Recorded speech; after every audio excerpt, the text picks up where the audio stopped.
ملک بھر کی طرح اوباڑو میں بھی جماعت اسلامی کے زیر اہتمام یوم عزم منایا گیا، جس میں بھارتی جارحیت کی سخت مذمت کی گئی، پاک فوج کے ساتھ یکجہتی کا اظہار کیا گیا۔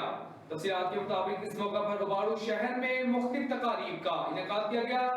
پلس پبلک سیکنڈری اسکول اوباڑو کے طلباء طالبات نے پاک فوج اور ملک کی سلامتی کے لیے اجتماعی دعا کی، جبکہ اسکول اسٹاف نے پاک فوج کے جوانوں کو ان کی بہادری اور قربانیوں پر سلام پیش کیا۔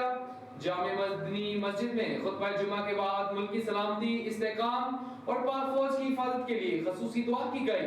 ہفتہ وار کارکنان کے اجتماع سے خطاب کرتے ہوئے جماعت اسلامی اوباڑو کے جنرل سیکریٹری علی حسن منصوری نے کہا کہ یوم عزم اس بات کا ثبوت ہے کہ پاکستان کے عوام بھارت کی دہشت گردی کو مسترد کرتے ہوئے پاک فوج کے شانہ بشانہ کھڑی ہے۔